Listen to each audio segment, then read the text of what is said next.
Hey, it's your girl, Allison Williams. Hi, this is Beth. Hi, this is Cindy Mizell. Hi, this is Tony Walker. Hey, what's good, y'all? This is Darian Dean. Hey, everybody, this is the Queen of Philadelphia, Tangeray Hayward. Hey, everybody, this is Yazira, and you're listening to Troy Saunders on the Bass Entertainment Podcast.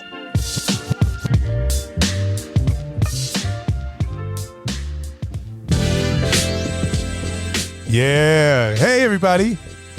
Welcome back to another episode of the Bass Entertainment Podcast. I'm Troy Saunders. And guess what? We got one of the baddest bassists on the planet with us today.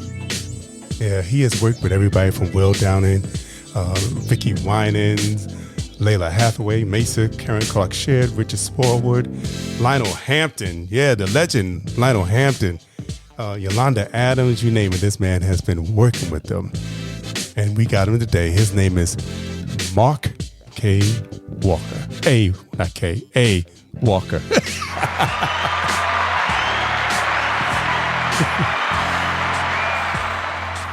Now, before we start to talk to Mark, I'm going to play this little jam from 2003 from his album Forever Yours. And it's called Joy. And this is the skate mix.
Yeah, baby. Can you say funky? Hey, without further ado, I want to introduce to you all Mr. Mark Walker.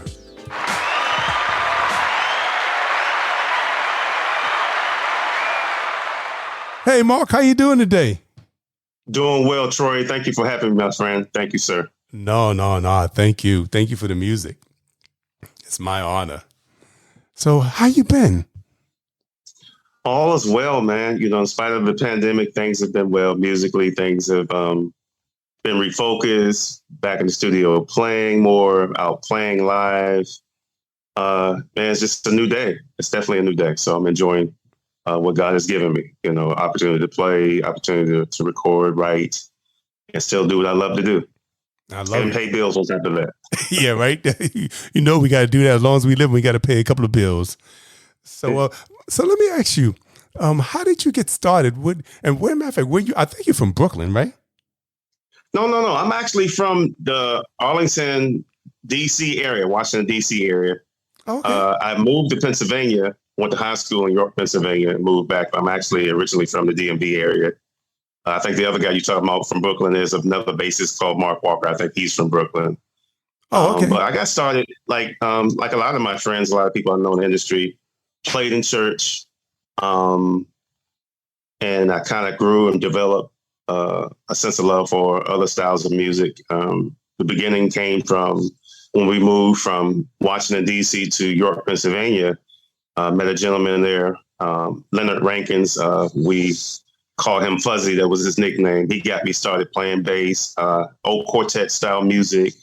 Mighty Clouds of Joy, Gospel Keynotes, that style of music, and had the quartet group up there, God's Little Angels, and we played for about 6-7 years, and we all kind of went our own separate ways. So I moved back home in the DC area. Like I said, I had a love for all styles of music, so I was learning everything from the Winans, Clark Sisters, Earth, Wind and Fire, whatever sounded good. Of course, the Jacksons, Michael Jackson, Jackson 5. All of my era, who was hip back then, learned the music, man, and one thing led to the next. I'm back home in DC. I didn't go to Howard University, but I would hang out in the rehearsal halls. I met a gentleman by the name of Chris Daddy Dave, a drummer from Houston, Texas, who was actually going to school at Howard, and met him. And he put me down with Yolanda Adams. I got a chance. In between that, I should say, at that same time, he introduced me to Raymond Angry, a few other people I met, Gordon Campbell. Of course, Tim Carmen was a longtime friend. Started playing with Yolanda when she did East Coast events and concerts. And, just grew from there, man, from all the midnight musicals in the Washington, D.C. area, playing for a lot of different groups and people.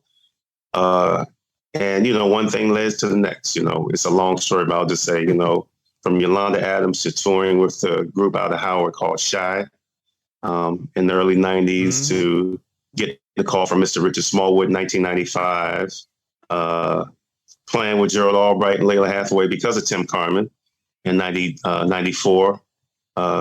It was just one group after the next. And, of course, I met Kenny Lattimore, was a longtime friend before he got a record deal, so I did his first tour with him. I'm trying to give it all in a quick synopsis. Richard Smallwood, man. Yeah. Did you work with Richard Smallwood before? Excuse me. Did you work with Richard before you worked with Yolanda, or was Yolanda first? Oh, Yolanda was first, 91. The winter of 91. Yolanda was the first, I say, professional artist I worked with on a consistent basis. It was definitely Yolanda. Playing music, taught me a lot in the industry. Nugget Talks.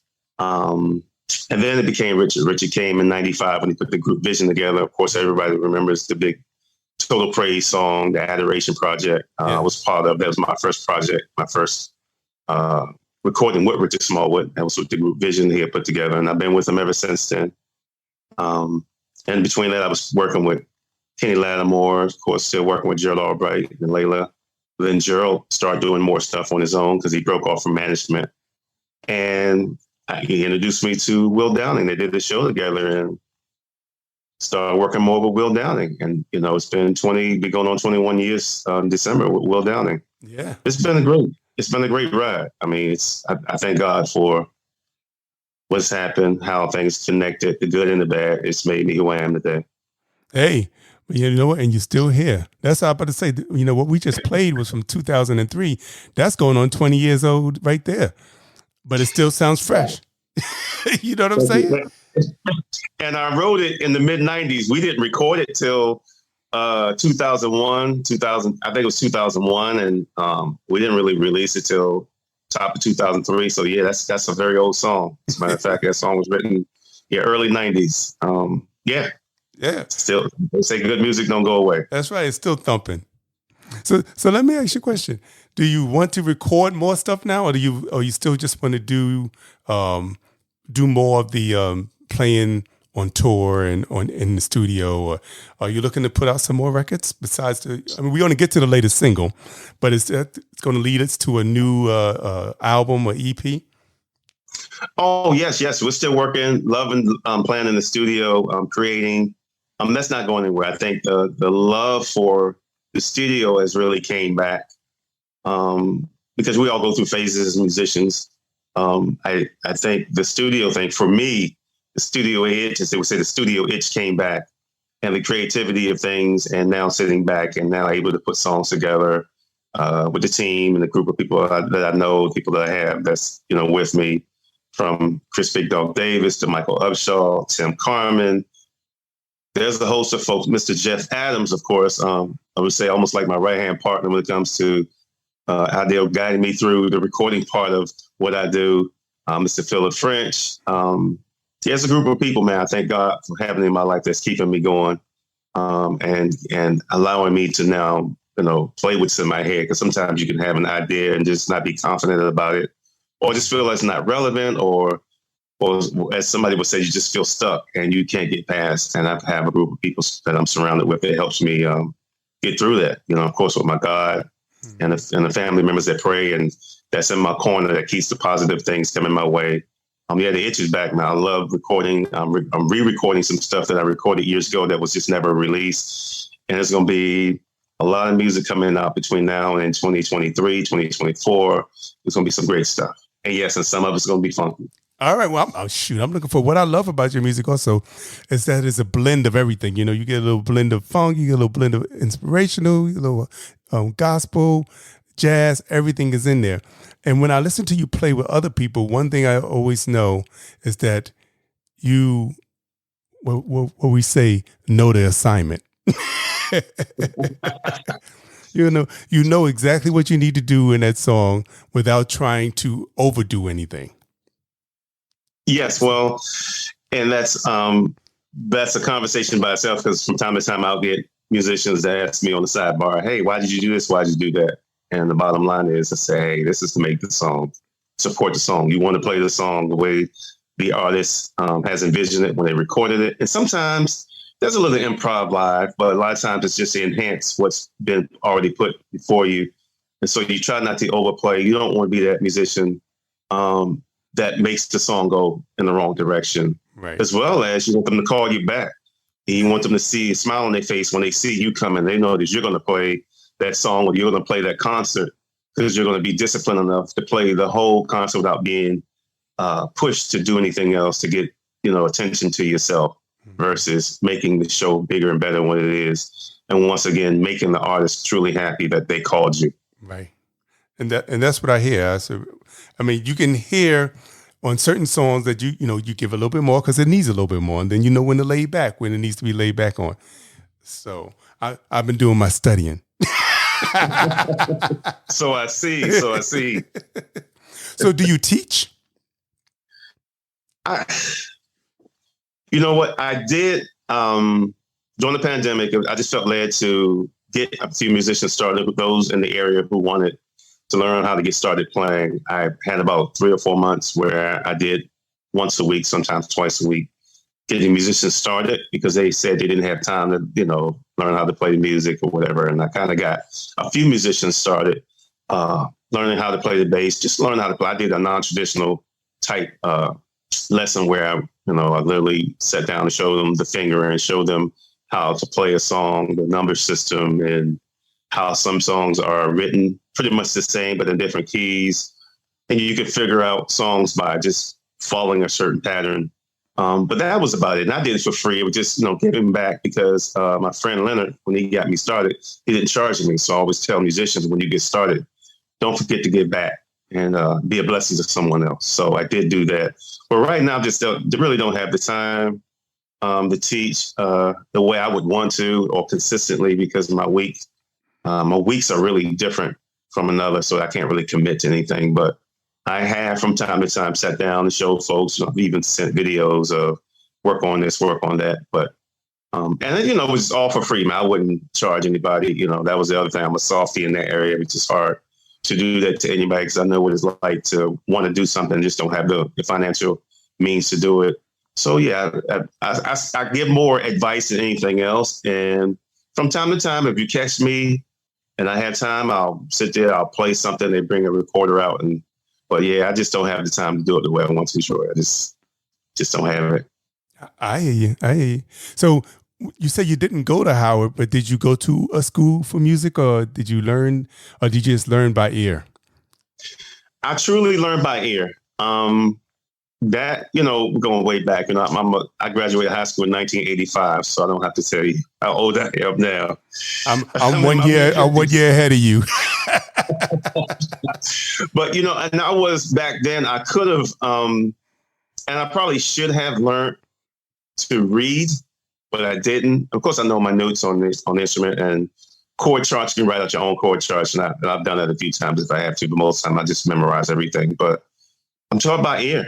It's been great to be taught by ear, because then sometimes you can hear other things that's going on versus picking out that one part that's just yours. And I love that too, because now when I write, I'm known for playing chords on my bass. Some people do it for whatever reason, but I only learned to play chords for writing purposes, which is why I can truly say I write my own songs. Or if I get with someone, we can write a song together because I can play the chords on the bass. So I didn't play the bass traditionally.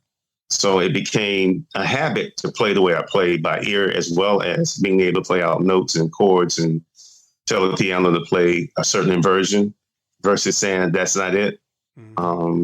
So yeah, non-traditional, but it's been good, man. God's been blessing me. Of course, people ask me all the time, well, I've seen you on some recordings with Richard Smallwood. They've had orchestras behind you. So right. Yeah, everybody's reading music except me.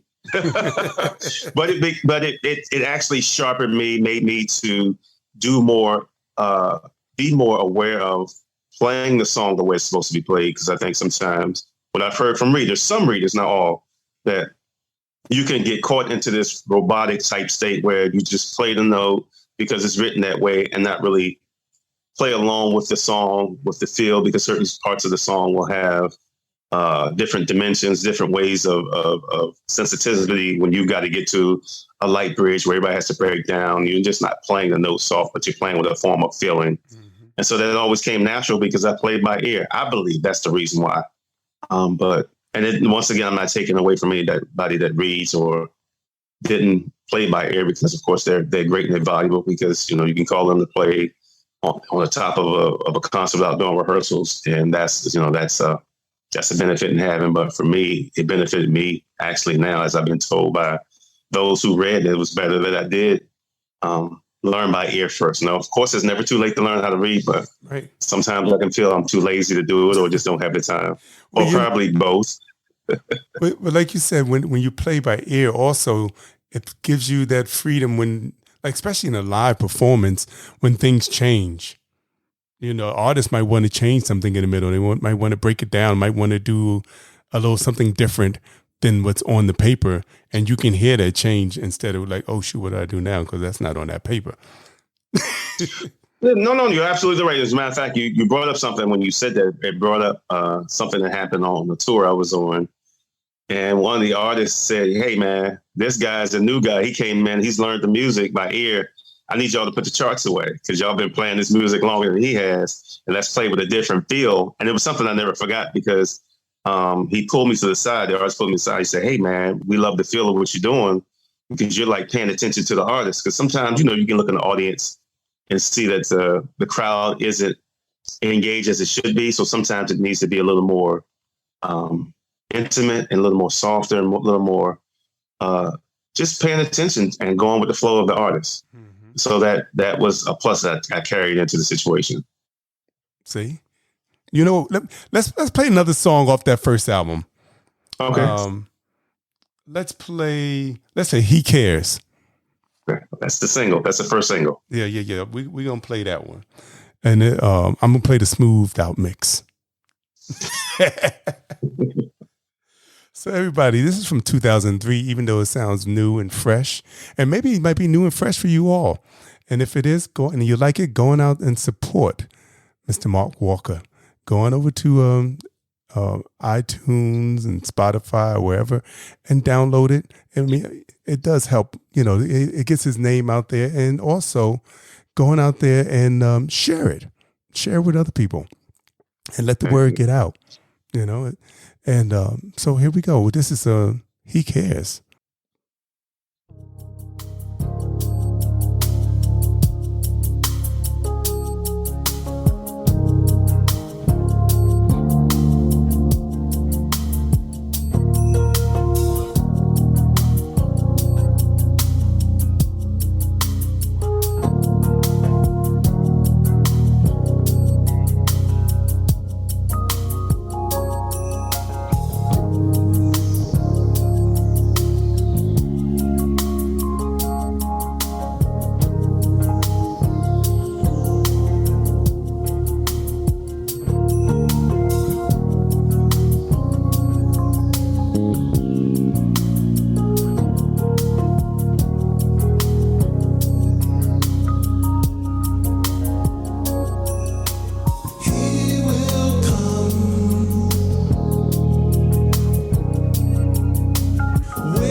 That's just smooth. Let me ask you a question. Is that you singing? Yes, that's me. I had to do background vocals. It was low budget, which means I had no money. I had to do background vocals on that. Yeah. Nah, but you sound good. I did okay. I did okay for an old guy. I could always sing relatively on pitch, but wasn't really satisfied with my tone. But I had to get the job done, so it came out right. The producer and the sound man seemed to be okay with it. I guess it was just me. I just never really considered myself a singer. I just knew how to teach parts or show parts vocally, but could never really be that, award-winning singer, as they would say. You know what? Like somebody always tell me, you just get in where you fit in. You don't have to be an award-winning singer or whatever, but if that's what you love to do, and sometimes you have that talent, you just use it, and whoever loves you for it. Yeah, you're right. Absolutely. I mean, I wish I knew that when I was younger. I might have been singing a little more myself, but I mean, I was always like, well, I don't sound like that, and I don't like the way that sounds, and I don't like that, Well, it's never too late, my friend. Never too late. I remember one time I was at Patti LaBelle concert, and I was just in the front, just taking a picture, and she called me up on the stage. Oh no, Troy! She called you on stage? Yeah, she called me on the stage. She called people out on the stage. I mean, out the audience to sing. Yes. I wasn't even up there trying to sing. I was just went up there trying to take a picture, and she's like, "You, baby, you, come on up here." I said, "Oh shoot!" But she called me up there, and I sang. And wow, all right. And I thought I sounded horrible, but everybody in the crowd was like going crazy. And my mother was in the audience, and I went back. I said, "Mom, I sounded horrible." She's like, "No, you hear all these people screaming and yelling. You did good." I said, "I couldn't stand the way I sounded." No, that's pressure there, my friend. I don't know if I could have did that. I might have been heading to the exit. Back to He Cares. So yeah, I mean, I think you did a great job on it. Thank you, sir. Thank you. Appreciate that. Yeah. So another song that's on this album, which is the title song, "Forever Yours." I love that song too. And you did all the songs. You wrote all the songs. And who was the producer? Me and Tim Carmen. Tim is keyboard player. Originally from out of Washington, D.C. He's in the L.A. area. He's been there for a while now. He's played with Stevie Wonder. Many know him now for all the years of touring with Eric Clapton. I believe he's on that Eric Clapton Babyface special on TV. Yeah. Mm-hmm. Tim is an incredible producer. Of course, plays the organ like nobody's business. Keyboard extraordinaire. We wrote the majority of the songs. There's a song that me and my partner, Phil French, we wrote, "The Promise," saxophone player. He played that. But most of the songs was really me and Tim Carmen. We collaborate this whole project. And I wanted to tell everybody also, like, I had to write, and I said, well, I can't find it for some reason. It's because I was putting in Mark A. Walker. When I put in Mark A. Walker, I only got the EP and the latest single, and the single, "You're a Caregiver." So yeah, that's because when we first came, 2003, I was the only Mark Walker that was doing recording. But then there's another Mark Walker who's a drummer. Mm-hmm. And then there's a Mark Walker now who's a bassist. And I believe the bassist is from Brooklyn, New York. I'm not sure what style of music he plays. I'm not sure if it's rock or whatever, but there's another Mark Walker. So my manager still today, Guy told me, he said, "Man, we need to put the A in the middle of your name so we don't have these issues with record credits and all of that." So we just used my middle initial, and that just separated me from the other two Mark Walkers. Right. Well, now I think there's another one, but yeah, it separated us. So you got to put Mark Walker, "Forever Yours" now, and it's all digital now because no one's really making CDs or selling CDs like that. So everything went digital. But you put Mark Walker, "Forever Yours," it'll definitely pop up. But all the current projects until I meet my God will be Mark A. Walker. So you'll see me standing with a bass or something, bass guitar related. All right. So I'm gonna play "Forever Yours." This is title track off that 2003, and then we're just going to jump off of that and go to the next EP. But I just want to give everybody a little snippet of your work. I couldn't for me to play Will and Yolanda and Karen Clark Sheard and all those people, please, we'll be here forever. So I just want to concentrate on the stuff that you have put out under your name. Thank you. So here we go. Forever Yours.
Yeah, you know, I had to let that play.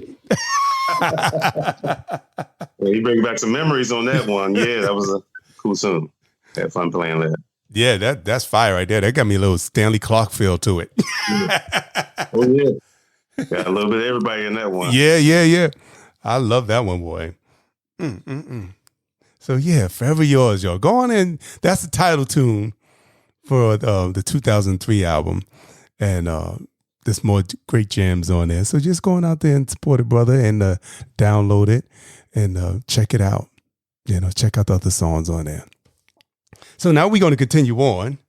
And then you had an EP called God Is So Amazing. Yes, that's a song that Mr. Gerald Downing had recorded. Yeah. He had wrote that. It was on his project. That was his comeback song after his illness. And I asked if I could do an instrumental version of it. Of course, he agreed. He actually did the background vocals, him and his wife, his daughter. It was great, man. Great. Of course, Chris Big Dog Davis produced that. It was a great project. It was a great EPK. I enjoyed that song. That song's still one of my favorite songs to listen to. God Is So Amazing. Written by Mr. Will Downing himself. Yeah, I love that song also. And Chris Big Dog Davis just on everybody's stuff. Yeah, he's that guy, man. What can we say about that guy, man? That guy's me, and he's just incredible talent, man, and a great person to work with. Can't say anything, but just he's that one-stop shop. He can mix, he can master. He does more than producing, and just comes up. You start the sentence, he'll finish it. You explain what you want, and you'll have it for sure. He always exceeds what you're asking for. So I love that brother. That guy's one of the best that I've ever worked with on the planet. He's incredible talent. Yes, love him like a brother. It's insane. I mean, most of the people that I've interviewed on here have worked with him. So and he don't live too far from me in Connecticut. So I said, I haven't even met the man yet. I said, one day I got to meet him. So you're kidding me. You're kidding me. Right? I said, one day I got to meet this dude. So if I lived near him, he'd get tired of me because I'd probably be over his house every day. Markel. That's who I was talking to. Markel.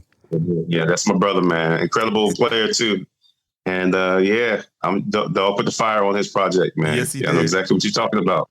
He put the fire on that thing, yeah. So Markel's like, well, next time I'm in Connecticut at Christmas, I would tell him you coming over. I say, shoot, you ain't saying up with the thing. I'll be right there. Yeah, Troy, you got to get over there, man. You got to get over there. I mean, everybody, Dawn, Tallman, Maysa, all of them, everybody talking about they over there. So I'm like, wait a second, y'all didn't tell me when y'all was coming? and Dawn's on the EPK. Right. She's on the EPK, my song. She's doing the background vocals on that old spiritual hymn, Wade in the Water. Yeah, she's on the background vocals, man. She's killing it. I mean, that's another one I was going to play. Oh my God, yeah. Wade in the Water. So had a little funk to it too. Yes, it does. A little funk to it. It took a little church to a little funky place. So we're gonna start off with Will with God Is So Amazing, and then we're gonna go to Wade in the Water. Sounds good? Yes, sir. All right, so here we go, y'all. This is let me see, what year was this? This was 2014. I was gonna say 13, 14. Yes. Released in 14. Yep. So check this out.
one I just had to let play out.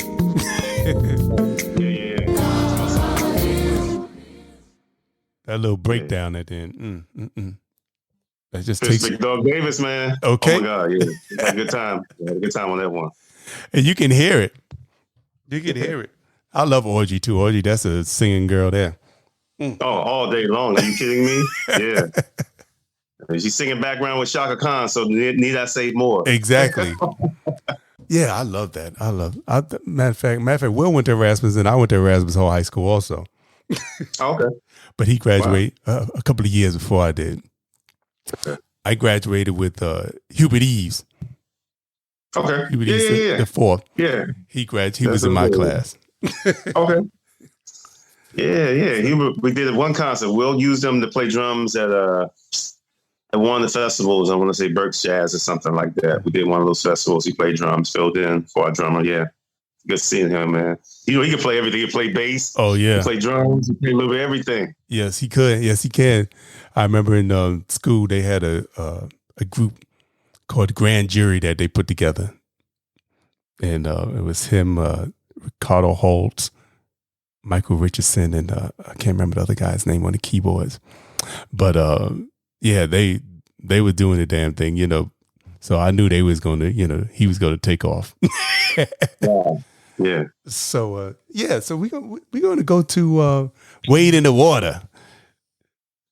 That's my song, man. With my girl Dawn, who also lives in Connecticut. Matter of fact, she's not even 5 minutes from my house. Wow. Yeah, So- she's done a lot of great work, man. It's a privilege to have her on this. A real privilege to have her on this one. Yeah, and I'm glad to hear that she's working on something new also. She was one of the first people I interviewed for when I started the podcast was Dawn. Oh, wow. Yeah, so I just love her energy, her spirit. She's just a beautiful person. And forget about those vocals. she would tear you down, boy. Rip your soul right out of you. Just like, oh my God, I'm just feeling it.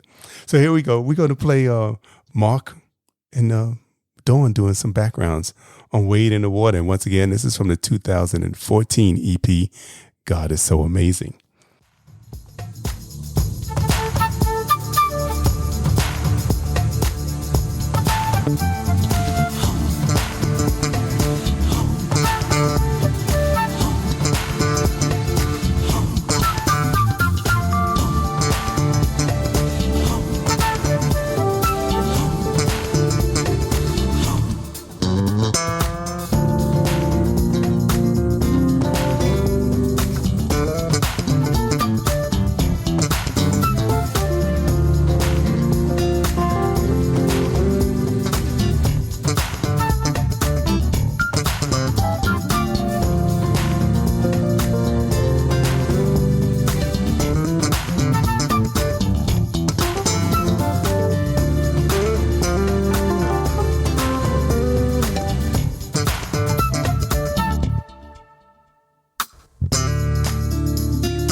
Yeah. I put some hand claps on that one.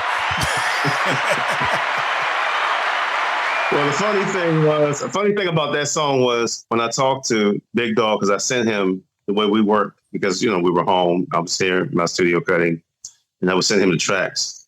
I would play all the chords on the bass. As I told you, I wasn't traditionally trained.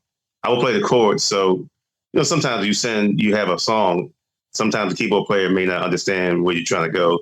Just by me merely playing certain chords, Dog just embellished everything to a point of, okay, I know exactly where you're going, Walker. You always say, I know where you're going, Walker. I got you. And so a lot of times he would want to keep the chords in the songs. Like, nah, man, I want you to play. Oh, he'd be like, nah, man, we're going to keep that in there. So he would keep everything I played and make it make sense, which was something else I love about working with him and Tim Carmen. A lot of times they would keep pretty much all the chords I would play in a song. Other songwriters would like take it out and do their own, but and then just sometimes it's to allow people to see where you're coming from. And so that was a song that's people are like, well, how did you play that? It's like you fail to realize I played that first, right, and Dog played everything else afterwards. So when Dog sent it back, I had no idea what was going to be on it. So when he sent it back and it had Don vocals on it, man, I'm sitting there like shaking my head, like I'm in the studio.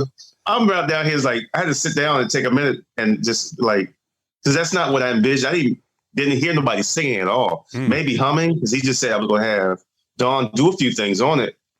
And I was like, okay, maybe she's going to hit a spot here and there. But man, it came back, and I literally took the day off after that. I was like, wow, man, I wasn't ready for this.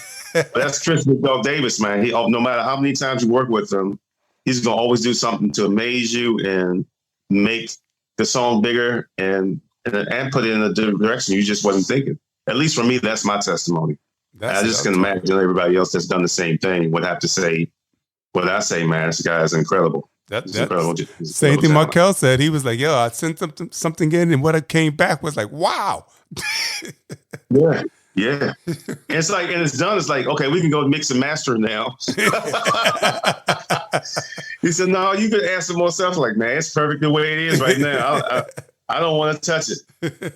And so, yeah, it was a blessing to do that, because where we were, 2014 was, still for a lot of musicians, everybody still, I don't want to say hustle, but just looking for the next thing, because, a lot of things had just changed. The industry has changed drastically in the last 10, 12 years.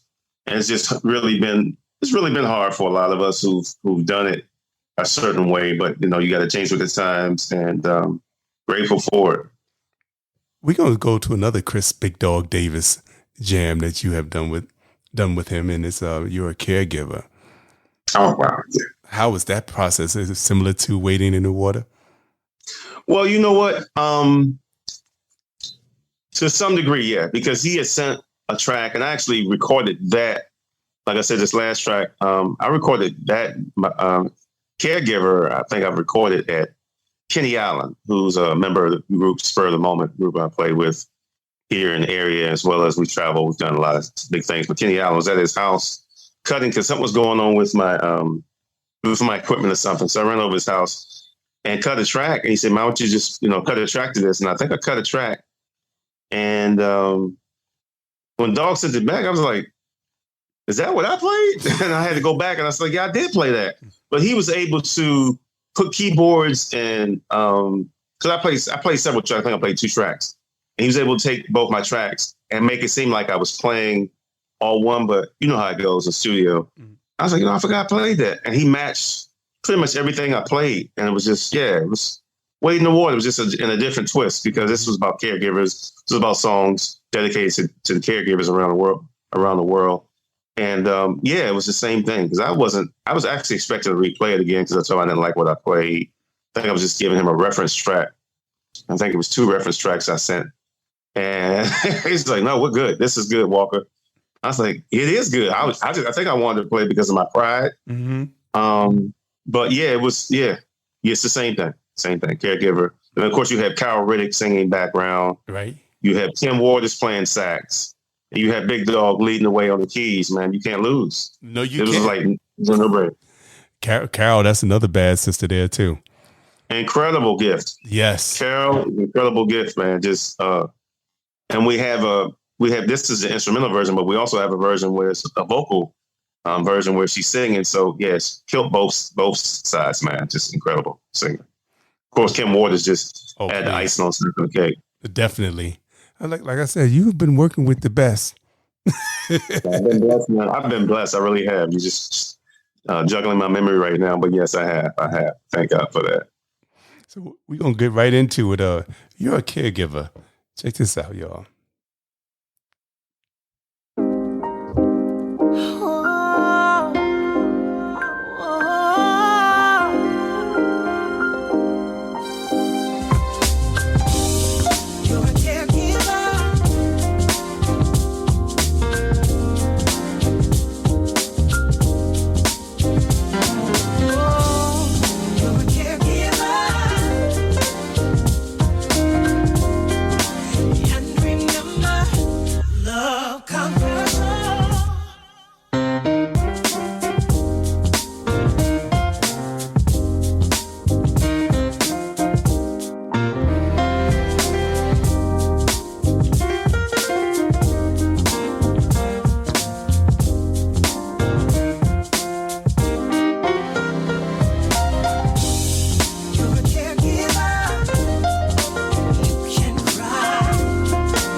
Yes. That's bad. I don't want to fade it out, but hey, we almost at the end anyway. Yeah, we love that song, man. XM Radio played that song real hard for about 3 or 4 months, man. That was a dedicated song to the caregivers. Miss Keisha Jackson wrote that. I should say Keisha and Big Dog Davis wrote that, and of course Big Dog produced it. Yeah, it was a great song, man. That's a great song. That was what, 2019, but it came out in 20? Yes. Right around when the pandemic started. Yeah. So correct. Let me ask you a question. So if you have such a wide array of influences, if you had to pick 5, let's say you was on a desert island, you can only listen to 5 albums. What would be the 5 albums that you would pick? Ooh. Man, you about to get me in trouble, man. You about to get me in trouble. I can't answer that. I will not answer that question. Nah, man. You plead the fifth for that. Emails to the end of the year. So you only listen to who, huh? You gonna listen to who? Well, I'll tell you what. I put it like this. Because I work with them and their family, it will be Richard Smallwood, it will be Will Downing, Spur of the Moment, and I'm gonna leave right there. The last 2 is gonna have to be Your Imagination.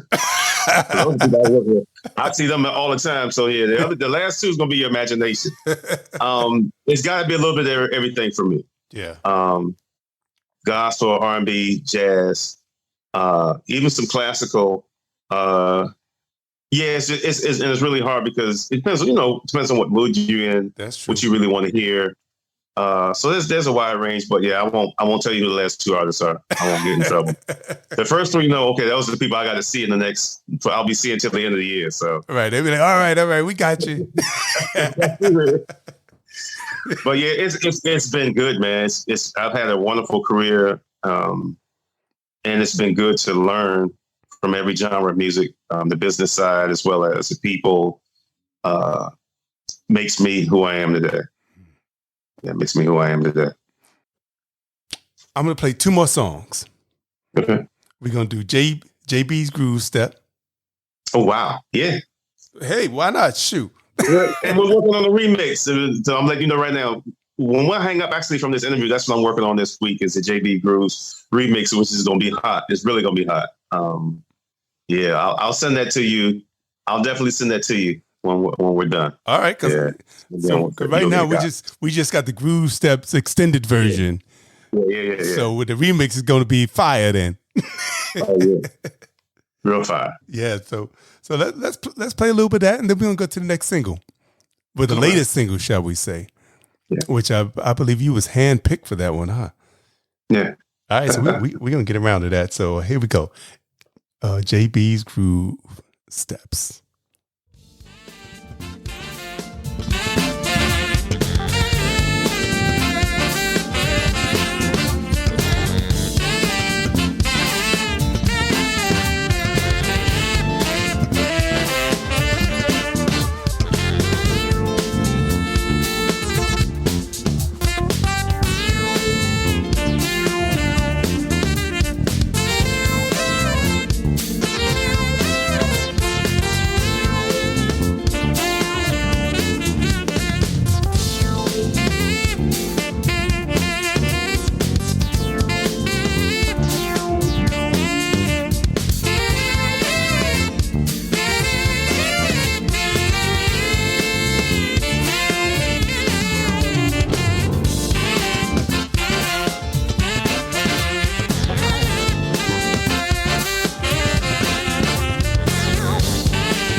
Yeah. Yes. Yes, sir. That change is funky too. Mike Upshaw, Dexter Moore, Carl Cox. You got Jonathan DeBose on guitar. JJ Williams on drums. Myself on bass. I mean, we have fun on this project too. It's just making me smile. So I know you must have had a good time doing it. Yeah, it was. Yeah, it was. This one was a fun one. It's talking about JB's group, talking about James Brown, of course, giving an honor, showing honor to the man, for all the work that he's done and how he's influenced so much of us. So we try to do a little something to remind folks, hey man, this is still live music. Yes, this is what we still vibe off of to create what we do. It was fun, man. Mr. Michael Upshaw, the brains behind all of that. Yeah, Mr. Michael Upshaw. That's just fire. And you can hear the difference between the first project and what's coming out now. Both were great, but the latest stuff has more. Is more to it. It has more meat and potatoes in it. Yeah, for sure. No doubt about that. And then, you got people in a different place in life. They're enjoying now. We're back to enjoy playing music. Sometimes you can be a musician and just play sessions because it's part of your job, part of what you do.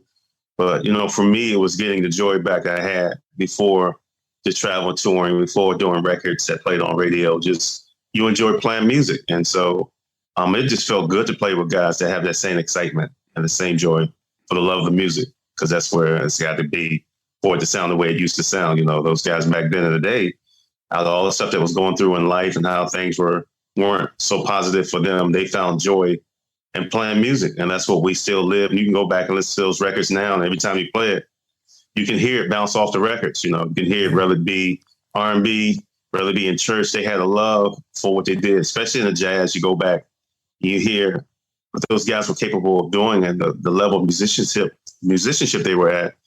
And you can imagine that they didn't have the free time that we have today because, life was a little harder for them. They had to work a little harder. And just imagine the mental stress, but yet able to come, man, and just make incredible music, you know. And, that's where I am right now, and the guys that I'm surrounded with and the people that I'm surrounded with. Well, shoot, I'm glad you're on the podcast today, because that's what we promote here. We promote people that love their music, love their craft, love listening to great music. And we're here to just let people know that great music still exists. You don't have to settle for whatever mass media is feeding you.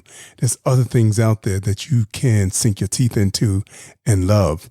So I'm just want to be a catalyst for that, and help people. Well, Troy, we need people like you. And of course, my girl, Sabrina Taylor, I'm sure she's the one that connected all this. She's the social media guru, as I tell her. She's the best. People like you and Sabrina are keeping the music alive and keeping everyone aware, though it looks like it's not a lot right now. But, this is going to live on forever. And I thank God for you and Sabrina. Thank you for allowing me to be on the show. Well, it's totally my pleasure. Totally my pleasure. And I just, matter of fact, I want to tell the people who we got coming up. Speaking of great artists coming up, we also have next podcast is going to be with Gavin Holligan. Do you know that gentleman? He's from London. Oh my God. That latest single that he has, Hotel Is Closed, just knocks me out. Great musicians, singers, everywhere. It's everywhere, all over the world, man. We're not short on talent. That's one thing for sure. Right?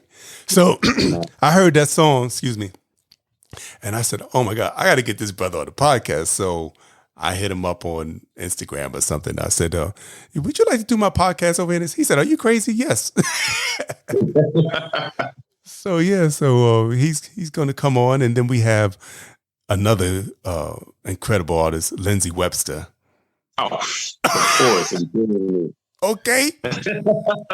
Okay. She's welcome to the barbecue anytime. Yeah. Wow. Yeah. That's going to be a good one. I love Lindsay Webster.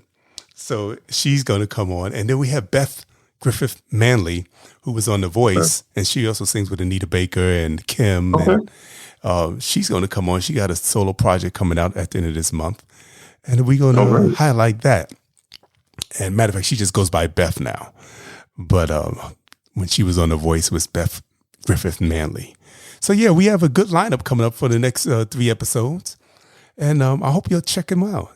I'm enjoying doing this. I hope you enjoy listening. And today, once again, we got Mark A. Walker.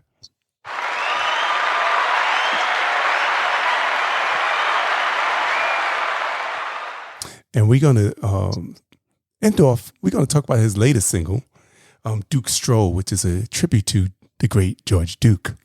So how did you get on this project? Mr. Michael Upshaw, he's over the label of MiParis music label.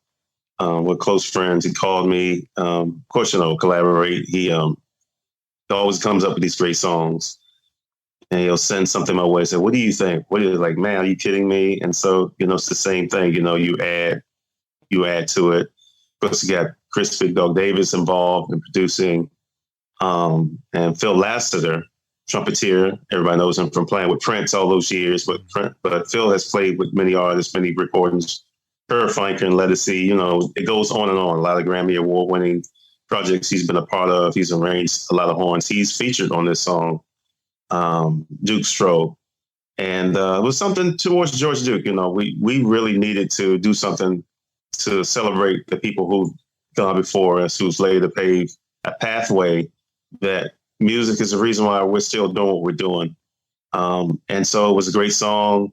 You put the best of the best on it, and this is what happens. Yeah.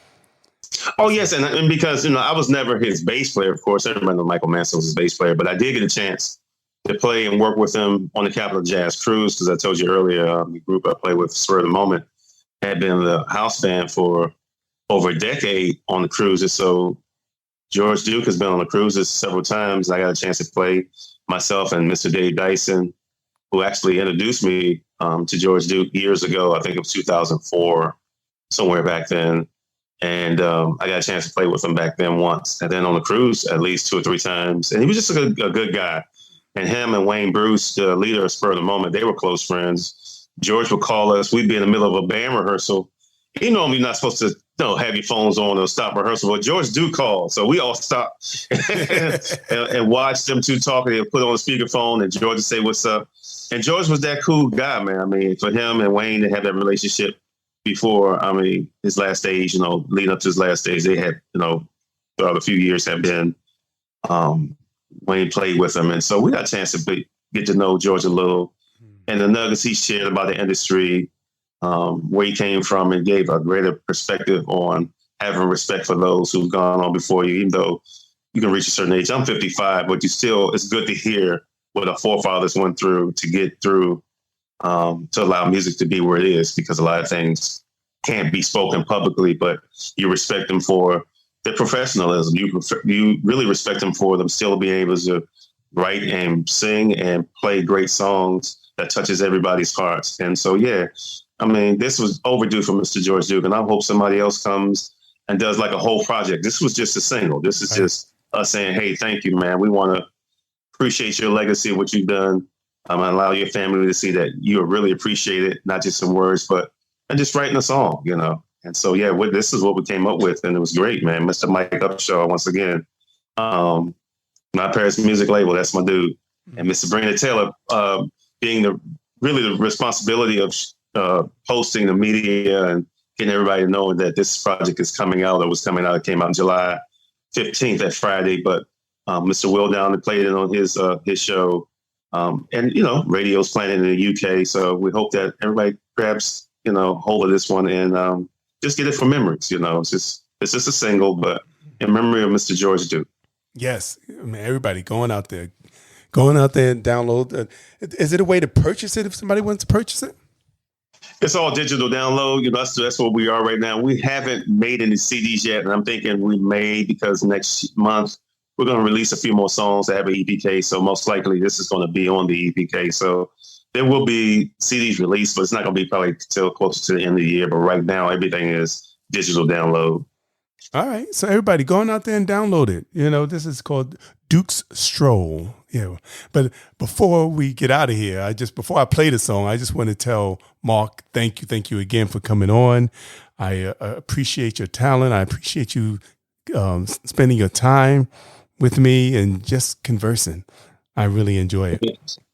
Thank you for having me, sir. Appreciate that. Thank you. Thank you, Sabrina. Thank you for turning me on. Thank you, Sabrina, again. Yeah. Because she hit me up. It's like, do you think you want to interview my artist? And so I listened to a couple songs. I'm like, oh, heck yeah.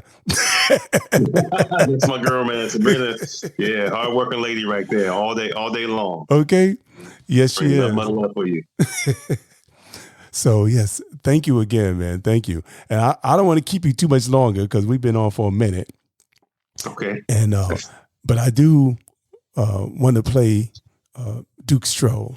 And as we get out of here, before I even, play this song, I also want to tell everybody, check this out and share it. Share it to your friends. You go to my website, www.bassentertainment.com. You'll see a playlist for Mark on there, as well as his interview, as well as everybody else that we have done during this summer, from Jennifer Holliday, Melissa Morgan, Mickey Howard, and we also had D. Lucas on here, and Markel. Why can't I think of Markel's last name? Michael Jordan? Jordan, yeah. I know it started with J. I was like, I can't think of his last name right now. We had Markel on. That was a good interview, too. That was a good conversation. And so many more people. So go ahead and just, download it, listen to it. It works best with Spotify, but if you don't have Spotify, you can go listen on Apple, Google, Amazon, TuneIn, wherever you listen is there. So just type in Bass Entertainment and enjoy yourselves. And there's also a podcast for every artist that's on the a playlist for every artist that's on the podcast. So check it out. I hope you all enjoy, and thank you. Thank you for listening. And thank you again, Mark, for being here today. Once again, everybody, this is Mark A. Walker, and we are going to be going out on Duke Stroll. I got to get my mouth together today. What's going on?